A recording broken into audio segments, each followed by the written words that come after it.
And so I think that it's clear. I've said in the past that I don't see the benefit of the monarchy in Canadians' lives. There's no benefit to them. And now even more so with concerns about racism in the institution that were raised.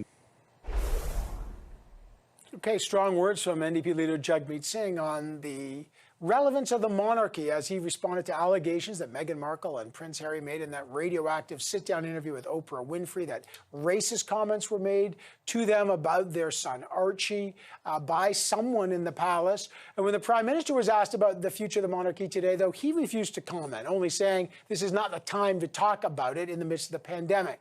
Still, today Buckingham Palace did respond to that interview saying, quote, some recollections of events vary, but the family was concerned to hear about the issues related to race. Here's exactly what they said. The whole family is saddened to learn the full extent of how challenging the last few years have been for Harry and Meghan. The issues raised, particularly of race, are concerning. While some recollections may vary, they are taken very seriously and will be addressed by the family privately. Meghan, Harry, and Archie will always be much loved family members. But does all this now spark a discussion about ending the monarchy in Canada after the reign of Queen Elizabeth? And what about questions of race inside the monarchy? The press gallery is back. The Globe and Mail's Bob Fife is back. The Le Devoir columnist and the Gazette columnist Emily Nicolas is back. And Shree Paradkar is a race and gender columnist with The Star. She wrote an interesting column today. She joins us. Shree, your column in The Star today basically said we should get rid of the monarchy. What was your reaction to the interview and why it led you to that conclusion again? Basically, there was nothing surprising about that interview. It's not, and I'm not sure why people think this is such a bombshell, because the royal house, especially Buckingham Palace, is founded on racism, is founded on the idea that other people are inferior and need to be saved. And that, you know, the British colonialism, as it marched across various lands, has committed brutal atrocities in the name of this family. So that there is racism steeped in its veins is not new. That Meghan Markle faced racism is also not new. This is something that I have said from, I think my first column may have been in 2017 when I first said, look at the kinds of headlines that were being written about her, you know, in the British press, about her family being straight out of Compton and the gang-scarred neighborhoods that her mother lives in, or even, you know, subtler things said about her with more plausible deniability, you know, that in another time, such a woman would have been a mistress, not a wife. And it's like, what do you mean by such a woman? Oh, because she's a divorcee. Well, the future king is a divorcee. So that's a little bit, disingenuous. So there's always been racism. I think the shocking part maybe or the astonishing part is that it is being talked about this openly.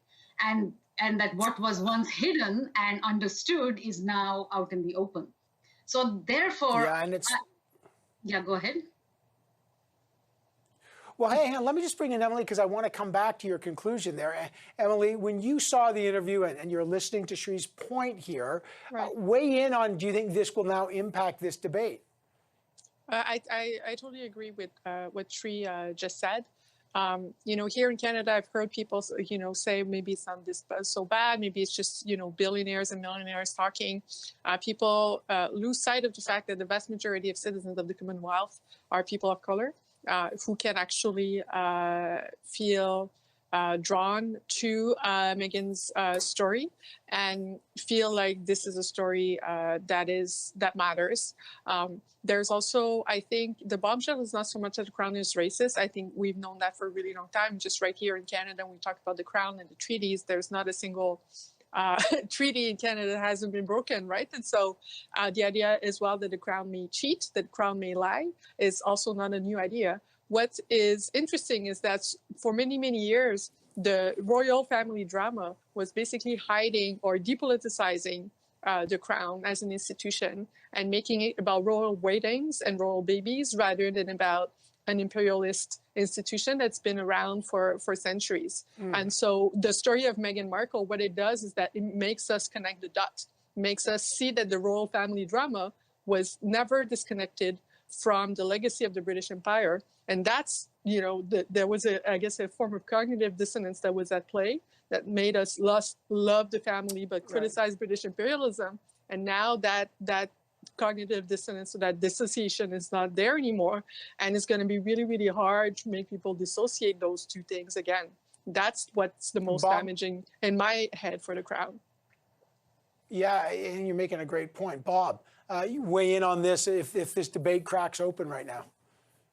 Well, look, I have no time for the monarchy. It's a rich, pampered, dysfunctional family. But they had an opportunity when Meghan Markle married Harry to embrace a black woman and send a message to the world that they are finally have a place in Britain, in the highest levels of British society, and they couldn't bring themselves to do that. She was treated terribly, and it was clearly in her own judgment, and it's clear that it was racism. And that institution needs some serious re-examination. Yeah. From my point of view, I don't care about it. I don't even like to hear anything about it. But what she went through, truly bad. Just in the last 90 seconds, I got Shree. Do you think this sparks a discussion to get rid of the monarchy in Canada now? It absolutely should, because I don't understand why a foreigner, a toxic head of a toxic family should be the head of our state. Why should a foreigner be the head of our state when other more hardworking people are stopped at the gates and insultingly sifted for worthiness to enter Canada? What political purpose does the Crown serve? What subject matter expertise do they have? I wish I had a job like that where I had tons of people to help me do what they do. And at the very least, I understand that constitutionally it's difficult to get rid of the monarchy. At the same time, can we please at least stop making people like me have to swear allegiance to the Queen while getting citizenship to Canada? Can we please stop having an image of the Queen on the coins? We don't need 100% unanimous votes for those things. All right. Well, the discussion is certainly breaking out on this program. Shree Paradkar, great to have you on the show. Emily, Nicola, and Bob Fife, always a pleasure to have you both as well. And thanks to all of you for joining us. The discussion continues in the wake of that interview and other issues. That does it for your Power Play Day in Politics. Thanks so much for joining us. We will be back here in 23 short hours. We're coming up to a year of this pandemic. If it's safe, hug your loved ones. We'll see you tomorrow. Have a great evening.